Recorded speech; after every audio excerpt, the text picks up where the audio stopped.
오늘 우리가 섬김의 주일, 우리 교회에서 열심히 직분 또 섬김의 자리를 감당하시는 여러 지체들이 계시고, 또 지금은 어떤 섬김의 자리에서 물러나셨으나 또 과거에 열심히 섬기셨던 우리 믿음의 선배님들 계시고, 또 앞으로 그 자리를 감당할 우리 다음 세대들도 있습니다. 오늘 우리가 섬김의 주일을 통해서 하나님께서 우리에게 말씀하시는 바를 함께 좀 나누고자 하는데요. 며칠 전 수요일 밤에 저희 집이 발칵 뒤집혔습니다. 저희 아버지께서 누가 봐도 그 뇌출혈 아니면 뇌졸중 그 증상이 있잖아요. 갑자기 평상시보다 더 어눌하고 눈도 약간 풀리셨고, 그리고 일어나 보시라고 했는데 두 다리로 서서도 균형을 못 잡아가지고 옷도 제대로 못 입으시는 그런 상황이 있었어요. 그래서 이거 큰일 났다 싶어서 119를 불러서 오는 시간보다 제가 빨리 모시고 가까운 응급실 가는 게 더 빠를 것 같아서 아버지를 겨우 막 계단도 부축해서 내려가고, 가는 중에도 아버지 당신께서 지금 어떤 상황인지를 인지하지 못하는 그런 상황이 있어서 급하게 막 달려서 가까운 병원 응급실로 갔습니다. 뇌출혈을 의심하더라고요, 병원에서. 뇌출혈을 의심하면서 여러 검사들을 하고, 이제 결론부터 말씀드리면 다행히 뇌출혈이나 뇌졸중이나 뇌경색은 아닌 걸로 판단돼서 지금 이제 여전히 다른 검사들을 하시고 또 치료가 필요해서 지금 병원에 계시는데, 제가 오늘 저희 아버지의 근황을 말씀드리고 싶은 게 아니고, 응급실 가서 봤는데 저희 아버지께서 이제 딱 도착해서 침대에 누워가지고 영문도 모르고 아버지 지금 어떤 상황인지 모르고 막 끌려가는데, 그 간호사께서 기본적으로 하는 처치가 있더라고요. 이게 링거를 꽂기 위해서 손등에 혈관을 차고 꽂는데, 아버지께서 종종 입원하실 때 제가 동행해서 봤는데 한 번도 아프다고 하신 적이 없거든요. 그런데 그 간호사 선생님이 말씀하시는 말씀이 혈관이 좀 부어있다라고 하면서 바늘 꼽는데요, 엄청 아파하시더라고요. 그냥 아야가 아니라 막 얼굴을 찡그리면서 고통을 스러워 하시더라고요. 그래서 한쪽 손 실패하고 다른 쪽도 하는데 다른 쪽도 똑같이 엄청나게 고통스러워 하시는 걸 봤습니다. 그런데 저희 아버지께서 아프다고 나 주사 안 맞을래, 나 링거 안 꽂을래 하시고 뿌리치는 게 아니라 일단 이약 물고 끝까지 꽂아서 그때 응급으로 들어가야 될 약물을 처치하고 하는 것을 보았습니다. 만약에 똑같은 상황에 한두 살짜리 아기한테 링거를 꽂기 위해서 찔렀다면 그 아기가 이를 악물고 참았을까요? 아니면 주사 안 맞으려고 별짓을 다 하면서 막 발버둥 쳤을까요? 제가 어릴 때 제 기억에 한 서너 살 정도인 것 같아요. 그냥 아버지 어머니가 예전에 하신 말씀도 있고 해서 제 기억에 한번 크게 아픈 적이 있었는데, 입원했을 때 제가 되게 그 병원에서 유명했답니다. 주사 이게 링거 안 맞으려고 별의별 발악을 다 하면서 의사 2명, 간호사 3명이 달라붙어서 겨우 꽂을 정도로 너 참 유별났다 이렇게 말씀하신 적이 있는데, 아이들은 대체로 주사를 꽂으려고 할 때 그래요, 놔주십시오 이렇게 하는 아이 한 번도 못 봤어요. 소리 지르고 안 맞으려고 울고 이미 하지도 않았는데 이미 울기 시작하고 그렇게 하잖아요. 왜 그러냐면 어른들은 주사를 맞으면, 특히 아까 예를 들어드린 저희 아버지가 평상시와 다르게 혈관이 부어서 더 큰 고통을 경험하고 있지만 그래도 이를 악물고 참았던 이유가 뭐냐면, 저희 아버지께서 그 상황에서도 상식적인 생각을 하시는 거죠. 내가 나으려면 이거를 참아야 된다, 이 링거를 꽂아야 내가 지금보다 더 건강해진다를 아시니까 참으신 거 아니겠습니까? 근데 아이들은 거기까지 생각 못하고 그냥 아픈 거가 싫은 거죠. 내가 지금 몸이 어떤 질병이 있고 어떤 몸속에 있는 나쁜 것들이 빨리 해결돼야 되는데, 그거 지금 중요한 게 아니고 당장 눈앞에 저 뾰족한 바늘이 싫고 내 살갗을 뚫고 들어오는 그 느낌이 싫기 때문에 무슨 수를 써서라도 안 맞으려고 별 행동을 다 하는 것, 이 차이가 보여지는 것을 보게 됩니다. 왜 그런 차이가 있냐면 성숙함의 차이인 것 같아요. 내가 뭔가를 더 중요한 것을 얻기 위해 지금 당장의 것을 어떻게 생각하는지, 성숙하지 못한 사람들은 지금 당장의 뭔가 피상적인 1차원적인 것만 생각하고 그 다음 것을 생각하지 못하는 것들을 보게 되는데요, 우리의 신앙생활에서도 똑같이 이 모습이 나타납니다. 성숙한 성도들은 어떤 것을 바라볼 때 그 이면에 있는 더 중요한 것을 찾고 기억합니다. 그런데 성숙하지 못한 성도들은 똑같은 것을 보는데, 똑같은 어떤 상황을 마주하는데 1차원적인 것만 보는 거예요. 그것만 판단하고 결국은 하나님께서 안 기뻐하시는 생각을 막 가지고 그렇게 달려나가는 안타까운 모습들을 우리가 종종 보게 됩니다. 우리가 오늘 섬김이 주일이잖아요. 하나님께서 우리에게 어떤 섬김의 자리를 허락하시는 것은 노동력을 착취하기 위한 것이 아니라 하나님께서 우리에게 두시는 선한 뜻이 있기 때문에 그렇게 하시는데, 성숙한 사람은 그 안에 담겨있는 하나님의 마음을 찾아요. 그리고 그걸 바라보고 그 자리를 순종합니다. 근데 성숙하지 못한 성도들은 1차원적으로 섬김의 그 자리에 있는 느껴지는 뭔가에 집중하고는 교만해지거나 아니면 탈진하거나 이 두 가지 길로 결국은 가고 무너지는 것을 많이 보았습니다. 성도님들, 우리가 오늘을 살아가는 우리 성도님들의 삶이 앞으로 더 하나님께서 기뻐하시는 온전한 성도 또 온전한 교회가 되기 위해서 섬김의 자리에 대한 하나님께서 우리에게 주시는 말씀들을 오늘 세 가지 측면에서 함께 나누고자 하는데요. 먼저 첫 번째 제목을 한번 같이 읽겠습니다. 시작! 우리가 첫 번째 보아야 될 영적 교훈은 섬김이라는 그 자리였죠. 직분이나 섬김의 그 시작이 과연 누구에게서 시작된 것인가 보니까 하나님께서 허락하셨기 때문에 시작된 것이다 라고 성경은 말씀하고 있습니다. 잠시 고린도 교회를 좀 예를 들어야 되겠는데요. 이미 상식적으로 다 아시는 것처럼 고린도 교회는 온갖 문제들이 막 그 교회 안에 결국 교회 안에 나타날 수 있는 모든 문제들이 다 집약된 교회였어요. 그 문제들이 하나님 앞에서 해결되지 못하고 그러다 보니 온갖 분쟁들, 그리고 좋지 않은 모습들이 나타났던 그런 교회 아닙니까? 그래서 고린도전서는 그 교회를 향한 하나님의 특단의 조치, 사도 바울을 통해서 그 문제 있는 교회 가운데 하나님께서 무엇을 가르치시는지를 보게 하시는데, 특히 우리가 잘 아는 그 12장에 보면 은사와 직분에 대해서 말씀하면서 그 유명한 비유 있죠. 교회를 몸으로 비유하면서 눈, 귀, 손, 발 이런 비유를 통해서 눈이 귀를 비난하거나 아니면 손이 발이 필요 없는 것처럼 비난할 것이 아니라 모두가 다 소중한 교회를 한 몸을 이루기에 모두가 각자의 역할을 하면서 필요한 그런 지체들이다. 교회를 빗대서 그렇게 비유하는 그 모습이 나옵니다. 근데 이때 우리가 주목할 게 뭐냐면요. 그러면 교회 공동체 안에 서로 직분이나 섬김의 자리가 다양한 쓰임새가 있어서 중요하냐? 그게 아니에요. 그런 비유 다음에 나오는 말씀이 고린도전서 12장 18절 말씀인데 보시면, 그러나 이제 누가 원하시는 대로라고 하고 있죠?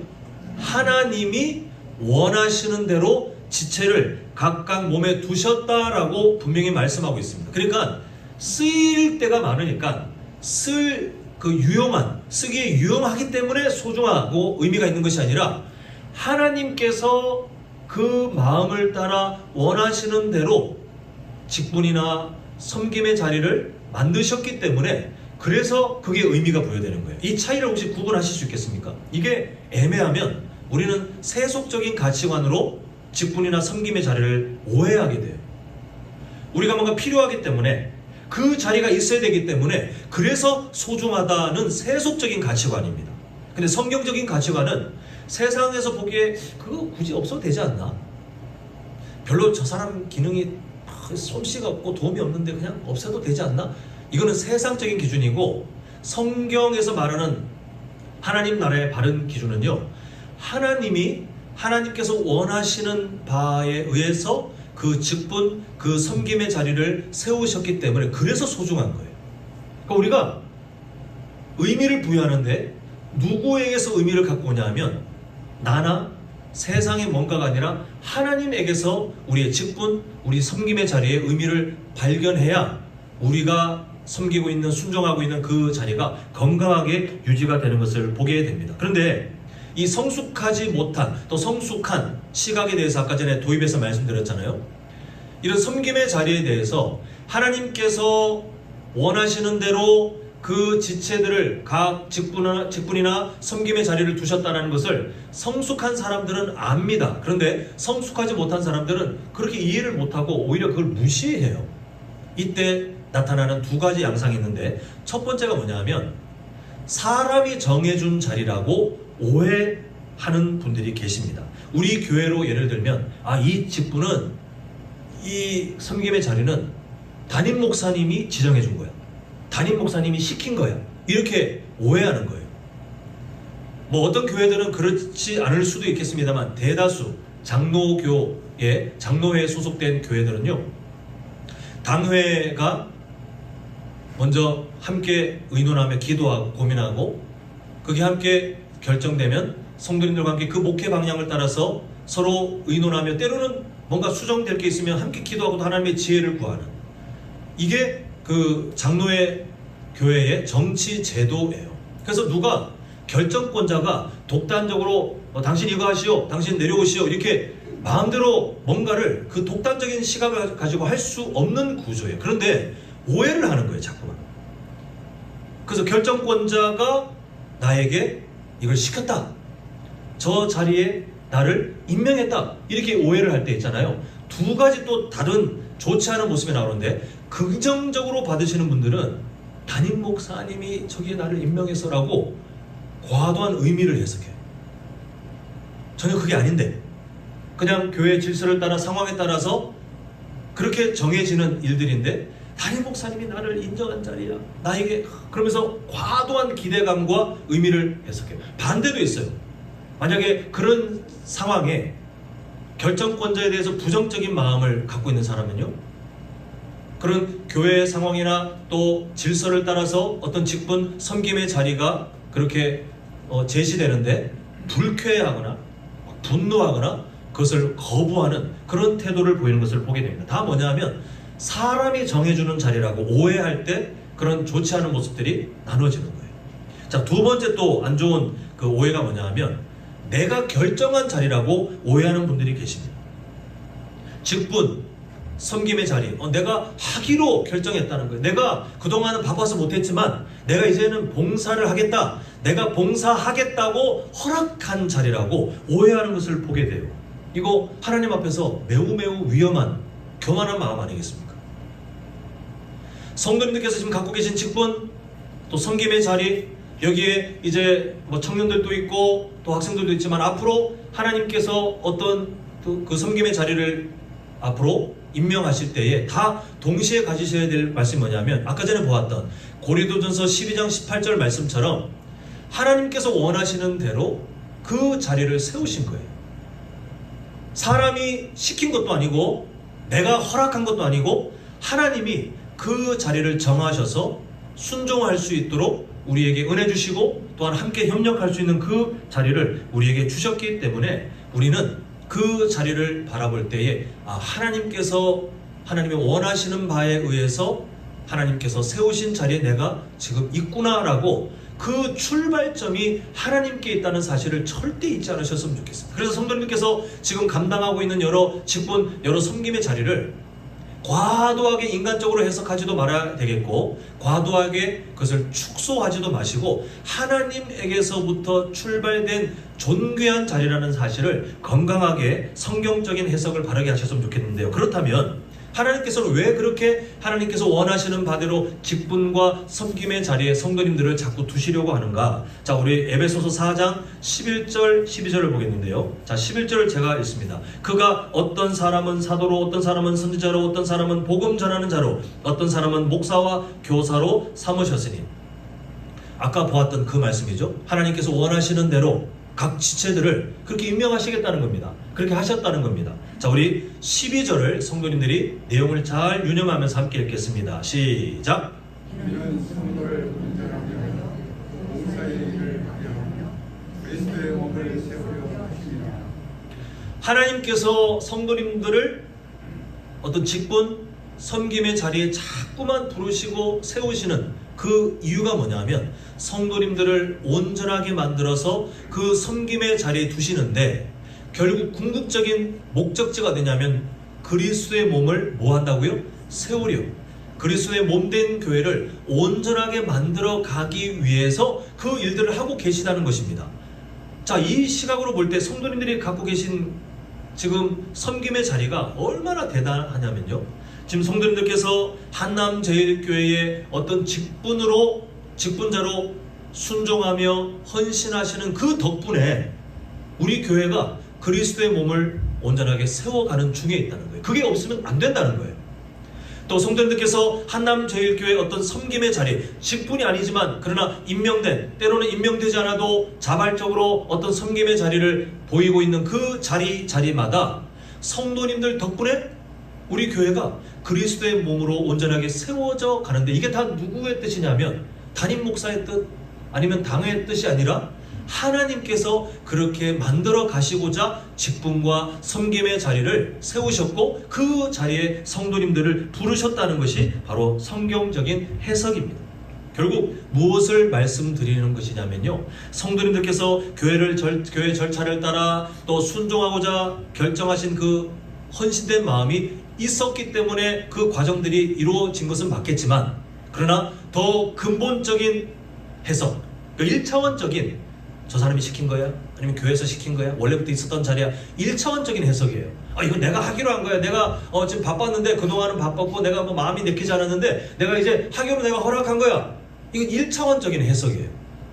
근데 성숙한 성도님들은 그 너머에 있는, 우리가 아까 전에 보았던 고린도전서 12장 18절 말씀처럼, 그 자리가 사람이 시킨 게 아니라 하나님이 원하시는 대로 정하신 것이구나를, 그 너머에 있는 중요한 것을 발견할 수 있는 시선, 그리고 우리가 지금 보고 있는 12절 말씀처럼 그 일의 결국은 하나님께서 우리를 통해 그리스도의 몸된 교회를 세워가시는 참 아름다운 과정에 있구나 라고 볼 수 있는 그 시선, 성도님들이 이 시선을 가지고 섬김으로 살아가실 때, 그때 하나님의 역사가 온전하게 나타나게 됩니다. 바라기는 우리 성도님들 모두가 또 성도님들의 섬김을 이어갈 우리 다음 세대들조차도 하나님으로부터 시작된, 사람이 결정하거나 사람의 마음에 의해서 되어지는 일이 아니라 하나님께서 원하셨고 하나님께서 나를 그 자리에 부르셨다는 그 겸손한 고백을 가지고 살아가시는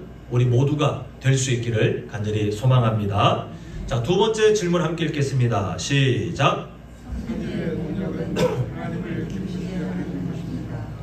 네, 첫 번째 우리가 본 것처럼 직분이나 섬김의 자리의 출발점은 사람이 시키거나 내가 하겠다고 허락한 것이 아니라 하나님이 허락하신 것, 하나님의 그 마음을 따라 정하시고 우리를 부르셨고 우리에게 순종할 수 있는 그 선한 마음을 주셔서 그렇게 된 것인데, 이 다음 과정이에요. 이제 우리가 자칫 잘못하면 그렇게 출발된 우리의 삶이지만 우리가 마음을 지키지 못하면요, 무엇을 신경 쓰기 시작하냐면 사람들의 평가에 시선을 두기 시작해요. 저는 유명한 목사님인데 그 이름을 인용하진 않겠습니다만, 그분이 설교 끝나고 내려올 때 성도님들이 목사님 은혜 많이 받았습니다 할 때 그분이 생각하는 거, 마귀야 물러가라, 그렇게 생각한다. 물론 그 성도님한테 하는 말이 아니라 그 이야기를 듣는 순간 순식간에 교만해지는, 내가 오늘 좀 괜찮았나 봐, 내가 좀 오늘 좀 괜찮았나 봐. 근데 저도 똑같 그 말씀을 듣고 나서 충분히 이해해요. 저도 그런 위험이 있더라고요. 성도님들께서 하실 수 있는 가장 최고는 그냥 말씀 듣고 그 말씀에 하나님이 주시는 감동을 따라 그렇게 살아가시는 게 최고예요. 근데 제가 연약하기 때문에, 성도님들의 그 언어가 문제가 아니라 제가 연약하기 때문에 성도님들께서 가끔 참 은혜 받았습니다, 아니면 오늘 이렇게 말씀하시면 저는 교만해질 위험이 상당히 많은 사람. 나 설교 좀 괜찮았네. 아니 반대로 생각하면 딴 데는 아니었나? 그 인간은 그런 연약한 측면이 있더라고요. 우리가 어떤 섬김의 자리 직분에 하나님으로부터 허락을 받아 그 자리를 감당한다고 이해를 한다 할지라도, 우리가 그 자리를 감당할 때 사람들의 평가 있잖아요. 사람들이 나에게 수고했어요, 탁진 때문에 우리 교회가, 이런 말들을 들으면 당연히 힘이 나죠. 그런데 거기에 의미를 두기 시작하면 얼마 못 가요. 반드시 교만해지거나 아니면 실망하여 낙심하거나, 이 두 가지 안 좋은 쪽으로 가게 됩니다. 왜냐하면 섬김의 자리는요, 사람의 평가가 아니라 하나님을 기쁘시게 하는 것, 그게 중요한 목적이 있기 때문에 그렇습니다. 자, 우리 갈라디아서 1장 10절 한번 보시면, 이제 내가 사람들에게 좋게 하여 하나님께 좋게 하랴, 사람들에게 기쁨을 구하랴. 내가 지금까지 사람들에게 기쁨을 구하였다면 뭐라고 하죠? 그리스도의 종이 아니니라. 이게 분명한 목적이에요. 사람의 기쁨, 사람의 평가, 나에게 칭찬하고 사람이 만족하고 하는 것들을 내가 눈으로 살피면서 인정받고 싶고 이렇게 살아가면 죄송하지만 직분자가 아닙니다. 아무리 고생했어도 그건 섬김이 아니라는 거예요. 그리스도의 종이 아니니라 이렇게 말하고 있습니다.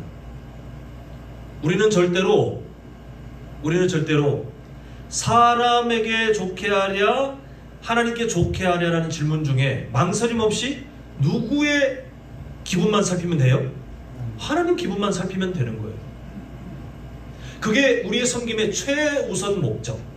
설령 어떤 사람들이 우리의 연약함을 두고 저 사람 실력이 부족한데 뭔가 그렇게 비교하고 비난하고 그렇게 한다 할지라도 하나님께서 임명하셨고 하나님께서 하게 하셨으면 신경 쓰지 마십시오. 물론 저도 이렇게 말하는 저도 잘 안 돼요. 사실 저도 소심하고 내성적이라 누군가 지나가는 말로 한마디 툭 던져도 저는 지나가지 못하고 엄청나게 오랫동안 묵상하며 힘들어하는 그런 성격입니다. 다 마찬가지 아니십니까? 뭐 내성적이든 외향적이든 지나가는 사람이 하나 툭 던지는 그 말이 좋으면 또 기분 좋고 안 좋으면 또 낙심하고, 우리가 그렇게 될 수밖에 없는 연약함이지만, 그러나 그렇게 갈등하다가 결국은 어디로 가셔야 되냐면 하나님께서 기뻐하신다면, 하나님께서 나에게 시키신 자리가 맞다면, 하나님께서 나에게 그 자리에 있으라고 명령하신 것이 맞다면 다른 것 생각하지 마시고 하나님께서 기뻐하시는 것에 집중하시는 것이 결국 우리가 이 섬김의 자리를 지탱할 수 있는 유일한 동력원이에요.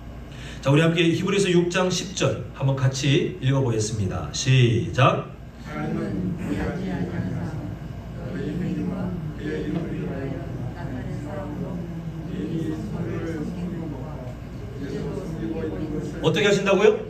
잊어버리지 아니하시느니라 이렇게 말씀하고 있습니다. 사랑하는 성도 여러분, 성도님들 주변에 힘을 주고 격려하는 어떤 분들이 계신다 할지라도 제가 분명히 예언하건대 사람은 다 잊어버립니다. 성도님들의 수고 이해하지도 못하고요, 몇 마디 격려하는 그 말들이 때로는 힘이 되겠지만 그게 결국 오래가지 않고 결국은 다 연약하기 때문에 성도님들의 수고를 다 잊어버릴 거예요. 근데 사람들의 평가에, 사람들의 칭찬에, 사람들의 인정의 의미를 두면 다 잊어버리고 다 정확하지 않게 판단할 그 사람들의 어떤 표정이나 말이나 그런 것들의 의미를 발견하려고 하는 순간 우리는 못 버티는 거예요. 지탱할 수가 없어요. 근데 우리가 주목할 게 뭡니까? 지금 히브리서 6장 10절 말씀처럼 하나님께서는 불의하지 아시기 때문에, 선하시기 때문에 우리가 그동안 섬겼던 모든 것들, 또 지금도 그렇게 섬기고 있고 앞으로도 섬기실 그 모든 자리를 사람은 다 잊어버려도 하나님께서는 마지막에 있는 내용처럼 잊어버리지 아니하시느니라가 우리에게 섬김의 동력이 되셔야 돼요. 하나님이 기억하시면 그걸로 충분한 겁니다. 하나님께서 아시면 하나님께서 그냥 지나가지 않으시고 성도님들의 그 섬김을 기쁘게 받으심과 함께 그 헌신에 대하여 하나님의 가장 선하신 것들을 분명히 갚아 주실 것입니다. 우리는 그 하나님을 신뢰하며 이 섬김의 자리를 순종할 수밖에 없습니다. 바라기는 우리 성도님들, 사람의 평가가 아니라 하나님으로부터 얻어지는 만족, 하나님으로부터 얻어지는 기쁨, 그리고 무엇보다 하나님께서 아시면, 하나님께서 기뻐하시면 그것으로 충분하다 생각하시고 살아가시는 우리 모두의 그 성숙한 삶의 태도가 있게 되시기를 간절히 소망합니다. 자, 마지막 세 번째 질문 함께 읽겠습니다. 시작. 섬김의 결과는 하나님 나라를 세우는 것입니다.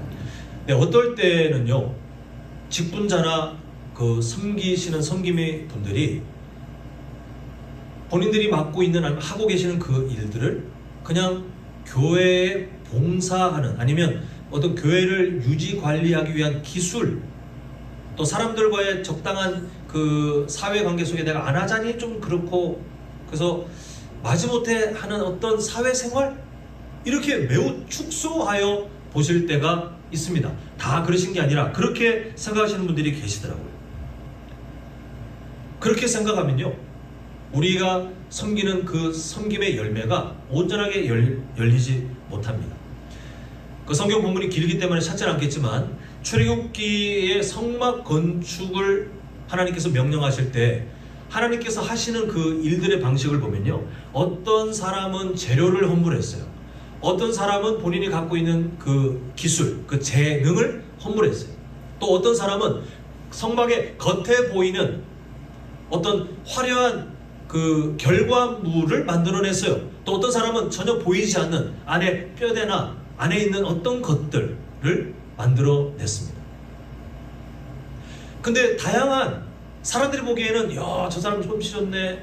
근데 어떤 사람은 뭘 헌신했는지 드러나지를 않는, 세상적으로 보기에는 그 인간은 그렇게 볼 수밖에 없겠지만 하나님께서는 그 다양한 것들을 다 종합하여 하나님께서 임재하시는 것을 상징해 주시는 성막을 완성해 가시는 것을 보게 돼요.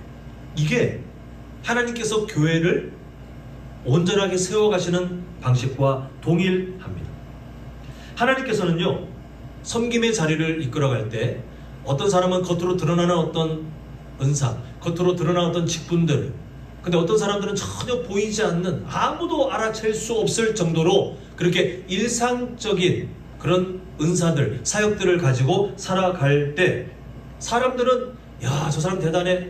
또 사람들은 어떤 사람에 대해서는 잊어버리고 할지 모르겠지만 하나님께서는 거기에 의미를 두지 않으시고 그 다양한 역할들을 통해 오히려 우리 교회가 세워지도록 하나님께서 만들어 가시는 것을 보게 돼요. 그래서 성도님들은 어떤 형태로든 교회를 섬기실 때 성도님들께서 헌신하고 있는 것을 사람들을 앞에서 과시하거나 드러내거나 아니면 그런 일만 찾아다니거나 하실 필요가 없어요.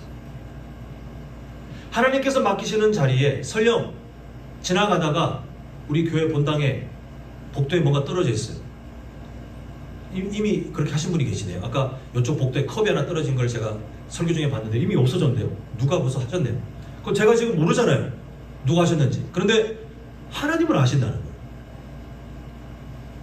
제가 지금 말하기 전까지 여기 복도에 종이컵이 떨어져 있는데 이게 사라졌는지 있는지 모르시는 분들이 태반인데 지금 제가 말씀드려서 아시잖아요. 근데 평상시에 그런 일이 없다 할지라도, 알려지는 일도 없고 아는 것이 없다 할지라도 하나님께서는 그 모든 과정을 통해서 나의 섬김, 나의 순종, 나의 헌신을 통해 하나님께서 하나님의 나라를 이루어가고 계신다는 그 중요한 사실을 우리 모두가 기억하고 살아가셔야 됩니다.